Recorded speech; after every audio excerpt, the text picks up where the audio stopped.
Hi மக்கள்ஸ், இப்போ எங்கே இருக்கேன்னா பக்கத்தில் தம்பி வீட்டில் இருக்கேன். ஸோ தம்பி வீட்டு தோட்டத்தை பார்க்கலாம் வாங்க. என்ட்ரன்ஸ்லேயே பார்த்தீங்கன்னா குட்டி குட்டியாக சாமந்தி பூ வச்சுருக்காங்க.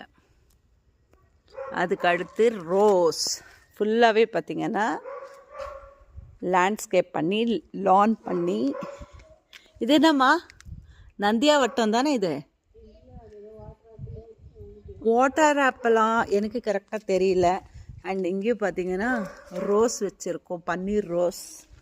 இதுவுமே பன்னீர் ரோஸ் தான், நம்ம வீட்டில் விடுமே அந்த மாதிரி. செம்பருத்தி, மல்லிப்பூச்செடி, காக்கடா மல்லி. இது நார்மல் ஆப்பிளா? காஷ்மீர் ஆப்பிளா? பாருங்கள் மக்கள்ஸ், இதெல்லாம் வந்தால் எப்படி இருக்கும், செமையாக இருக்கும் இல்லைங்களா? அதே மாதிரி இங்கே வந்து வாக்கிங் பாத் மாதிரி அழகாக வந்து இந்த வாக்கிங் பாத் மாதிரி சூப்பர் அழகாக பண்ணியிருக்காங்க. அண்ட் மோஸ்ட்டாக இது வந்து எதுக்கு பண்ணியிருக்காங்கன்னா 8 வாக் மாதிரி வந்து அழகாக வந்து பண்ணியிருக்காங்க. பட் இப்போதைய ஒசூர் கிளைமேட்டில் வந்து நம்ம 8 வாக் பண்ண முடியாது. பட் ஃப்யூச்சர் இன்னும் கொஞ்சம் போட்டு ஒரு 2 மந்த்ஸுக்கு அடுத்து வந்து இங்கே வந்து அப்படியே 8 வாக் எல்லாமே நாங்கள் போட்டுட்ருப்போம். அந்த வீடியோஸும் உங்களுக்கு வரும், அது வரைக்கும் வெயிட் பண்ணுங்கள். அண்ட் இங்கே மிடலில் பார்த்தீங்கன்னா சூப்பராக பெங்களூர் மாங்காய் தானேம்மா இது? பெங்களூரா? ஸோ நிறைய பூ பூத்துருக்கு, பெங்களூரா மாங்காய் இது. வாங்க நம்ம இப்பயே ஒரு 8 வாக் போடலாம். அப்படியே 8 வாக் போயிட்டு சூப்பராக இருக்குது இல்லைங்களா, அழகாக. ஸோ இங்கேயும் வச்சுருக்காங்க. நிஜமாகவே எனக்கு செடி பேரெல்லாம் தெரியாது. இங்கே பார்த்திங்கன்னா ஒரு பன்னீர் ரோஸ், இது பிங்க் கலர். இது வந்து நெல்லிக்காய், கூஸ்பெரி, பப்பாயா.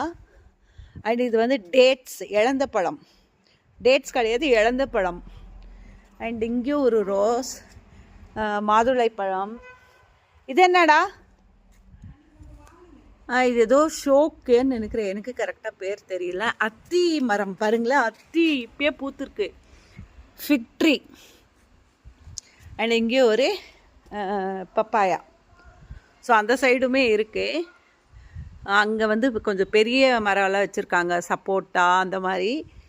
அண்ட் இங்கே பார்த்திங்கன்னா இது வந்து என்ன சொல்வது, ஜாக் ஃப்ரூட்டு. தமிழில் என்னது? பலாப்பழம். பலாப்பழம் ஆல்ரெடி இருக்குது பாருங்க, இங்கே சூப்பராக குட்டியாக விட்டுருக்கு. அழகாக இருக்குது இல்லைங்களா தம்பி வீட்டு தோட்டமும். ஸோ மக்கள்ஸ், தம்பி வீட்டு தோட்டமும் செமையாக இருக்குது இல்லைங்களா, சூப்பராக இருக்குது. ஸோ இன்னும் ஒரு 2 மாதம் போயிட்டோம். இந்த 2 மாதம் கூட இல்லை, ஒரு மாதம். சிவராத்திரி போன உடனே சிவா அப்படின்னு குளிர் போயிடும் அப்படின்னு சொல்லுவாங்க.